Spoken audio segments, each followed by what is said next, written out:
I am Josh Ray. I am the CEO and founder of Blackwire Labs. We are a AI cybersecurity company that is really focused on democratizing cybersecurity skills capabilities and really helping organizations solve some of their most difficult problems through our agentic graph capability.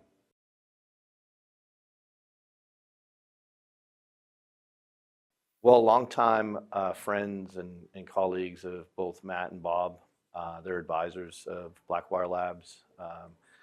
But OODA has been something that I think has been really kind of core to my own personal education over the last probably at least 5 or 6 years. It's the one place that I know that I can go to where I'm going to learn something new in a very kind of intimate environment and meet some of the best people in the industry.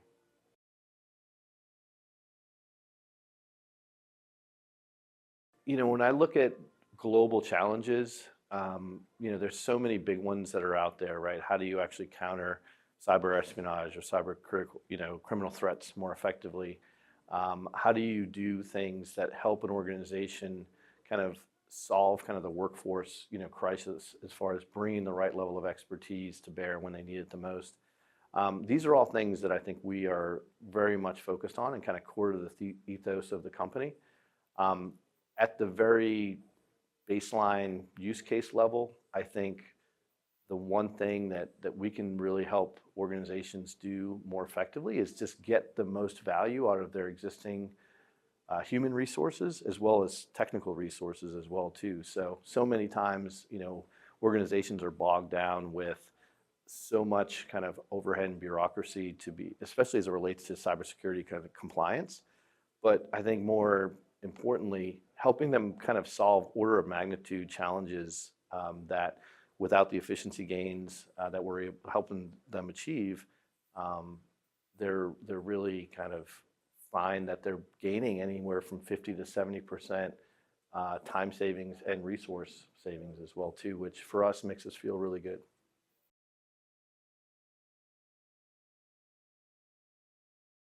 Yeah, so the innovation that I think we're most proud of is kind of our new agentic graph architecture that we're coming out. We're moving very much from this notion of kind of a monolithic co-pilot kind of model where you have a cybersecurity advisor that is fluent in all cybersecurity disciplines. Think of it as having an advisor that has 10 to 15 years of experience that can address stakeholder needs from your very senior level, technical and non-technical executive to your operator level, all the way down to your hands-on keyboard.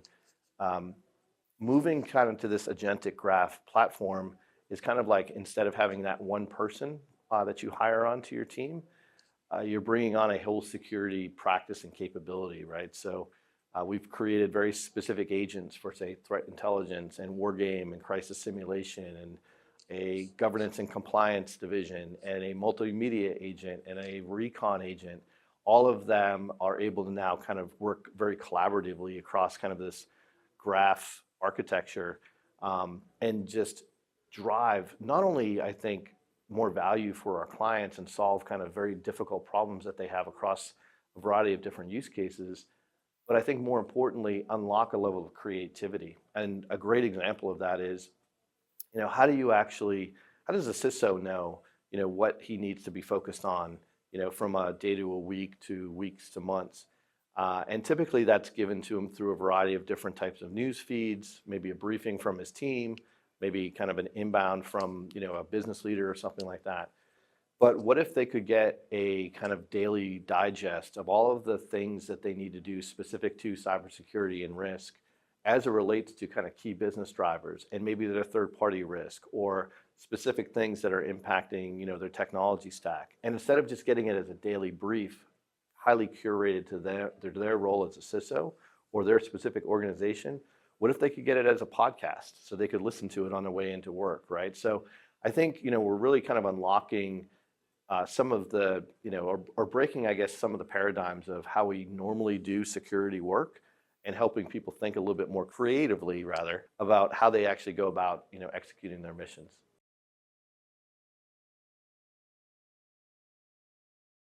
So when we first started, tackling this problem of democratizing cybersecurity skills capability, and really thinking about, how do we do that using kind of Gen AI. We wanted to take a very pragmatic approach. The first thing we did was, create a source evaluation criteria, and that source evaluation criteria is very much rooted in traditional intelligence community analytical tradecraft, like what's a good source versus a bad source, how do you rate those with confidence levels, and then now we have to create a highly curated knowledge base of both third-party feeds as well as open source information that we can use. How do we source external think tanks as well as other vendors for those things as well too. But I think the most important pieces that we did are two things. One, we created this cybersecurity community of experts, and this is, think of them as a hyper user base, but really what they are is a bunch of folks that we have known throughout our professional careers, and they are ranging from two-star generals to folks that used to be the head of China operations for the CIA, or the chief technology officer for the DIA, to CISOs, to CTOs, but also vulnerability researchers, malware reverse engineers, OT specialists, just a vast, diverse set of professionals. And one of the things that they do for us is they help us validate our knowledge base. They provide feedback on the product and the output. They make sure the sourcing looks good for all of our outputs. But we also interview them. So we talk to them about specific things that they've done in their careers, whether it's strategic in nature or tactical use cases about specific things that they've actually done and achieved, lessons learned, and then how do we take that wisdom from that interview, we turn that into an actual research document, cite them as the expert, and then also use that to train our models as well too. So you're really kind of getting that direct wisdom from our cybersecurity community of experts. And then one of the other things that we were pretty adamant about doing is ensuring the source reliability of the actual documents or sites that are being used. So we created a technology called Trustwire. So it's a proprietary technology, and really what it does is it helps ensure the security and stability and reliability of the training set as well, so that when you make a decision on a set of data sources, they haven't been augmented or changed or anything like that. So those are two things specifically that we've done, and then we've also put some specific guardrails around what Blackwire can actually answer. So if you ask it how to bake a cake, it's going to say, I don't know how to bake a cake. That's outside of cybersecurity and risk. And it's that level of transparency and the fact that we show all of our sources and that we're very transparent. That's actually really helped build a level of trust with our clients that I think they very, very much appreciate.